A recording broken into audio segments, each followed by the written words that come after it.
خب بچه ها این سوالات صلاحیت کودکان این مال کی بوده؟ اصفهان آذر 8 آذر اصفهان. خب سوال اولش گفته بیمار 7 ساله با کلیشه رادیوگرافی زیر اومده با توجه به دندانهای غیر قابل نگهداری در فک پایین کدام فضا نگهدار قابل تجویزه؟ توی گرافیش که میبینین دی و ای ها کشیدنیه. خب بچه‌م چند سالشه؟ 7 سالشه. 1 و 2 هم در اومده. چه اپلاینسی میدیم؟ بگیم هرچی بلدین بگیم. خب آفرین لینگوال آرش رو که میدیم. اگر 1 و 2 در نیومده بود اجازه لینگوال آرش نداشتیم. چرا؟ چون لینگوال آرش تکیه میکنه پشت دندونای پایین. خب خب این دو گزینش درسته. آپشن بعدیتون چیه؟ بندلوب نمیتونه استفاده کنه. آفرین بندلوب، چون بندلوب جایگزین یه دندونه، چه فک بالا چه فک پایین، پس بندلوب نمیدیم. خب میشه پلاک متحرک. از اینایی هست دندون دارن. خب حالا اگه همین سوال در فک بالا بود اگه چیز بود آفرین تی پی ای میدین، فرق نداره چه دی او ای یک طرف از دست بره چه دی او ای دو طرف فک بالا از دست بره، ما هیچ کاری به دندونای جلو نداریم. چه 1 و 2 در اومده بود چه ای و بی داشت چه در نیومده بود، شما میتونی ننس بدی، میتونی تی پی ای بدی، میتونی پلاک متحرک بدی. پس تو فک پایینه که وابسته است به دندونای 1 و 2. حواستون باشه ممکنه سوال مشابه بر فک بالا بدن. متوجه شدی؟ این است. یه طرف از دست میگه چینه؟ میتونی تی پی ای هم بدی، فرق نداره.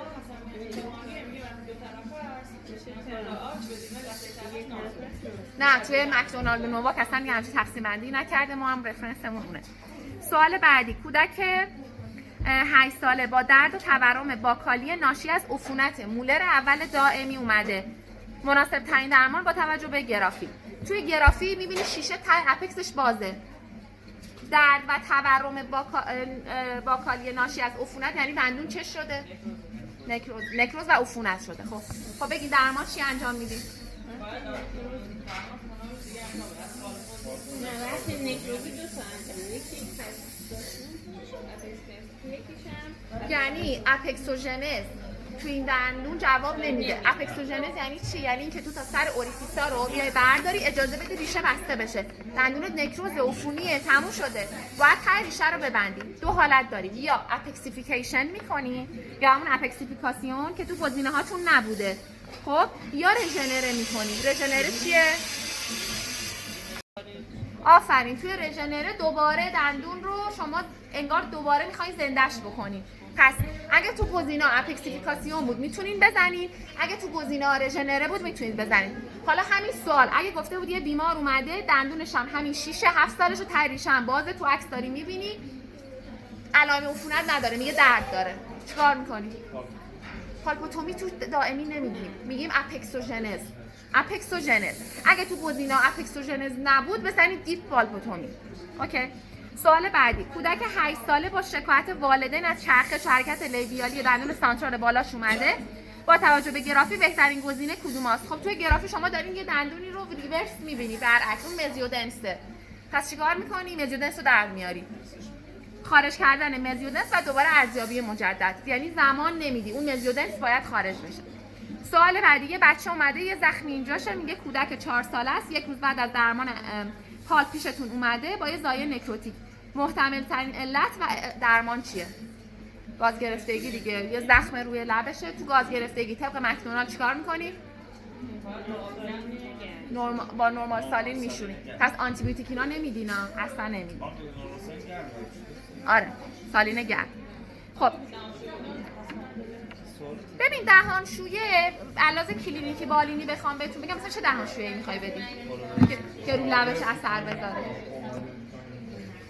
پماده؟ ویتامین کا؟ نه پماد ویتامین کا اصلا وقتی می‌بینیم که مشکل انعقادی خون بر نمیاد. خب و کلورهگزیدین در زخم‌های باز تجویز نمی‌شود. کلورهگزیدین رو ما تو مشکلات پریو میدیم. خب تهش اینه که اگه دیدین نمیتونه غذا بخوره یا دانشجو بنزیدامین میدین علاوه کلینیکال که بچه بتونه غذا بخوره. درسته؟ خب سوال آخر مال اصفهان. در صورت مواجهه با دندون مولر اول پایین با این نما، در صورتی که پوسیدگی توی آج نباشد ولی گیر سوند داری چیکار میکنی؟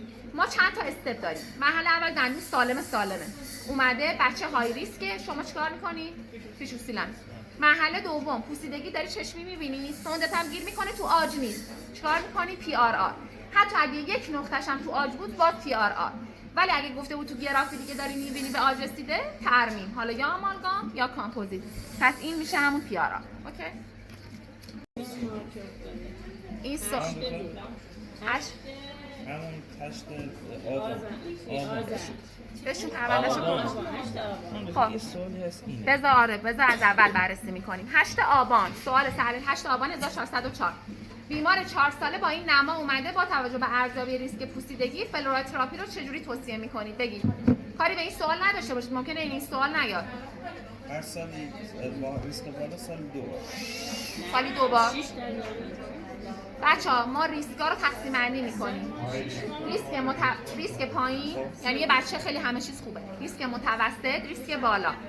این بچه 2 تا پوسیدگی روی ایاش داره. حتی یک دونه پوسیدگی روی دندون شیری قبل 6 سال یعنی چی؟ های ریسک. های ریسک هر 3 ماه یک بار فلوراید تراپی. حالا اگه توی صورت سوال بهتون گفتن که بچه تازه مهاجرت کرده، اپلاینس داخل دهانی داره، مثلا اورپو کرده، ترمیم معیوب داره، اینا همه ریسک متوسطه، یعنی هر چند ماه فلوراید تراپی؟ 6 ماه. 3 تا 6 ماه. حالا یه بچه همه چیز گل و بلبل، همه چیز پرفکت. یه جدولی توی کتاب مکدونالد، این جدول رو ببینید. سالی یک بار فلوراید تراپی براش کافیه. پس اگه پوسیدگی داشت تر نکرده کلا های ریسکی. های ریسکه، زیر 6 سال های ریسکه. خب سوال بعدی، والدین کودک 3 ساله اومدن با نگرانی با این نما بچه ای و بیاشو از دست داده. دلیل اصلی استفاده از اپلاینس چیه؟ چرا زیبایی؟ ای خانم من سوال اشتباه زدم. خب چرا اشتباه زدی؟ به نظر من زیبایی نبود. من زدم دقیقاً کلام صریح مکدونالد میگه وقتی که کانینای شیری در اومده دیگه تو فضا از دست نمیدی. تا قبل از رویش کانین شیری کی در میاد؟ 2.5 سالگی حدوداً. خب تا قبل از اون فضا از دست میره، ولی این بچه 4 سالشه، کانینا در اومده. تنها دلیل زیبایی برای جلو. نه تکلم مشکل نداره. حتی کتاب میگه اگر در تکلم دچار مشکل بشه بعد از رویش دندون‌های دائمی تکلم درست میشه. خب در سوال بعدی، در رادیوگرافی از دندون‌های قدام یک کودک 6 ساله شما اینا رو می‌بینید. احتمال کدوم ماده به احتمال بیشتری استفاده شده؟ شما دارین یه سری ضایعات رادیو اوپک، یه سری ماده‌های رادیو اوپک که کاملا هستشون. تحلیل نرفتم. متاپکس میتونه باشه. چرا متاپکس؟ نه زینک اکساید دیگه، زینک اکساید اوژنوله. خب زینک اکساید اوژنول مخصوصا نوع رینفورس شده. یه 2 دقیقه واسه این سوالو تموم کنم شروع کنم. خب پس به بچه‌ها ویتاپکس، کلسیم هیدروکساید و کی آر آی تحلیل میره و انقدر اینجوری نما باقی نمیمونه. اوکی. خب سوال تکراری که یک کودکی با این نما اومده دقیقاً گاز گرفتگیه. در تمام گاز گرفتگی‌ها سالین گرم. تراش ایدئال حفره کلاس توی آمالگام، فصل ترمیمی آمالگام رو نگاه کنید، عکساشو ببینید، تکرار میدن. ما چرا گزینه A رو میزنیم؟ ببینید اینی که تراشش کانزرواتیو تره، یه دافتیل کانزرواتیو داره. این B و C مدل قدیم بود. میگفتن آقا تا سطوح تمیز شونده بیار، خیلی بازش میکرد. الان دلیلی نداریم، کانزرواتیو کار میکنیم. آفرین، این A رو انتخاب میکنیم. خب سوال آخر کودکان همونی که همتون پریکوندید. خب بیمار 5 ساله به علت ضربه از دوچرخه اومده با این نما و دندونای ای و بی هم لقه. طرح درمان چیه؟ همتون خیلی نوشتین اسپلین. چرا اسپلین؟ در دندان شیری ترومای شیری با دائمی فرق داره. اگه این دائمی بود میگفتم ریپوزیشن میکنی، اسپلینت میکنی. اما دندان شیری کانتکت رو چک میکنی، اوکلوژن رو چک میکنی. بچه دچار لترال لاکسیشن شده، دهنش تجسم کنید، دهن بسته نمیشه، ببنده، تاج رفته رو به داخل، به خاطر این تماس اجازه نمیده که بسته بشه. توی این نما ریپوزیشن نداریم، اکس تموم شد. فهمیدید؟ ولی اگر مشکل نداشت در اوکلوژنش اوکلوژنش فالو میکنیم. پس اسپلین. چرا اسپلین میکنین و فالو؟ پس شیریا رو دارم میاره خواهم بکن. اشاره نکرده که مشکلی با اوکلوژن نه نداره. گزینه دومش گفته در صورت عدم تداخل با اوکلوژن اسفلینت، ولی قطعا این تداخل با اوکلوژن داره. در لطمه تاج به سمت داخل دهن رفته. تجسمش حتما نباید تو سوال بگی بهتون دیگه. اونو میتونی تکونش بده خواهم؟ نه توی شیری یا ریپوزیشن برای لترال لاکسیشن نداریم. اکس یا ولش میکنی یا اکس، یک از این دو حالت. حله؟ خواهم بهت یه سوال. خب سوالای اردبیل گفتی که تیر 404. خب یه کودک 8 ساله برای اولین بار اومده، کودک سابقه درمان دندان پزشکی داره، خمیر دندون فلوراید دار استفاده میکنه. توی معاینه این ترمیما رو داری میبینی، بچه توش گروهی قرار میگیره. چون که نگفته که الان پوسیدگی داره، بچه هم 8 سالشه، طبق اون جدول مکدونالد با توجه به 4 تا ویژگی بچه ریسکش مادریته، متوسطه. بگی ترمیم معیوب، افلاینس داخل دهانی، مراقبت‌های ویژه و مهاجرت. این 4 پس ریسکش متوسطه. سوال بعدی، حفره تهیه شده در تصویر چه نام داره و مربوط به کدوم دندونه؟ دندونش که معلومه کانین پایینه.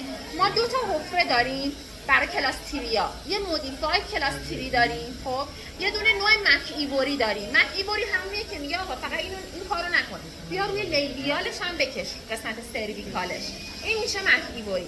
شکلشو از فصل ترمیمی مکدونالد ببینید، چون ممکنه مثلا این دفعه کانین ماکسیلا رو بدن، اینو ندن. خب سوال بعدی، کودک 5 ساله با پوسیدگی دندان ای اومده، توی تاریخچه‌اش درد شدید تو هفته پیش رو میگه که بعد خوب شده. این یعنی چی؟ بچه‌ای بوده، پوسیدگیش هم توی گرافی می‌بینید. آفرین، یعنی این داره به سمت نکروز شدن پیش میره. پس درمان چیه؟ قطعاً پالپکتومی، یعنی تو گزینه‌ها یا اکس داشتیم یا پالپکتومی. خب پس اینجا پالپکتومی رو انتخاب می‌کنیم. خب بعد گفته بکشیم و فضا نگهدار دیستال شو بذاریم. نه، چون ریشه‌اش خوبه. اگه ریشه‌اش بد بود می‌کشید. خب سوال بعدی، کودک 4 ساله اومده بعد از تروما به دندون پنجیه کش با شکایت از تغییر رنگ صورتی اومده، دندون درد و تورم نداره، اما تو داری تحلیل داخلی وسیع می‌بینی. طرح درمان چیه؟ دوستان در تحلیل داخلی وسیع دیگه خداحافظی با دندون. خب اکس می‌کنی چون تحلیل داخلی پیشرفت داشته. چند لحظه واسه تموم شد. نوع اوکلوژن رو در معاینه بالینی مشخص کنید. اوکلوژن‌ها رو بگو تو شیریا. خب ما توی دندون شیری کلاس 1 کلاس 2 کلاس 3 نداریم. مزیال استپ، دیستال استپ و اشلوش میگیم، یا حالا فلش ترمینال بهش میگفتن. اینا رو دیگه بلدین دیگه، این مزیال استپ. خب در تصویر زیر دندون پزشک از کدام تکنیک ارتباطی با کودکان استفاده میکنه؟ یه دندون پزشکه یه آینه داده دست بچه، این تلشودوه. رینفورس چیه؟ تنگی به رینفورس. آفرین. اپروپریت ریسپانس چیه؟ یعنی مثلا وقتی میگه اذیتم به ریسپانسی بهش بدی، منظور همینه. خب اینم برای اردبیل. خب دیگه چی مونده؟ سوال یه دوره قبل‌ترش هم بیا. خب این مال یه دوره قبل اردبیل، یعنی قبل تیر 404. خب اینا آسون ترن. آره. خب اندازه خمیر دندون فلوراید دار برای کودک زیر 3 سال دونه برنج، 3 تا 6 سال دونه نخود. یک سال نمیدیم دیگه. خب در خصوص انتخاب دندان جهت انجام فیشور سیلند کدام گزینه صحیحه؟ در کودک داره پوسیدگی رمپند انجام فیشور سیلند دندون دائمی اقدام مناسبی است؟ نه، رمپند و پروگزیمالی اینا رو نباید. در صورت وجود پوسیدگی بین دندانی فیشور سیلند منع کاربرد دارد؟ درسته. پوسیدگی بین دندانی دیگه ترمیمه، چه فیشور سیلندی. انجام فیشور سیلند در کودک غیر همکار خوبه؟ نه، باید همکاری کنه. مثلا غیر همکار انجام نمیدیم.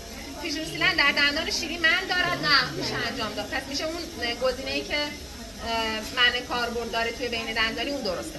خب بهترین زمان مشاوره دندان پزشکی با والدین قبل از تولده.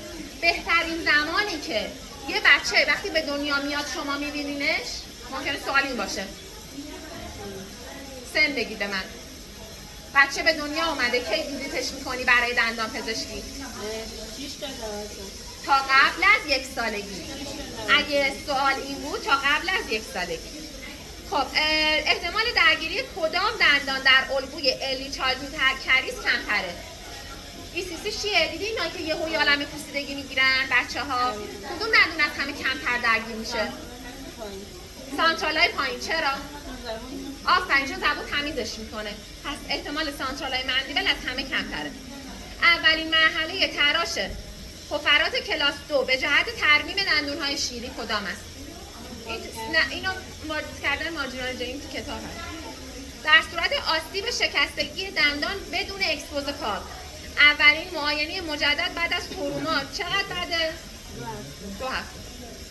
این که راحت. آره، تمرینش همش عملیه رو بیا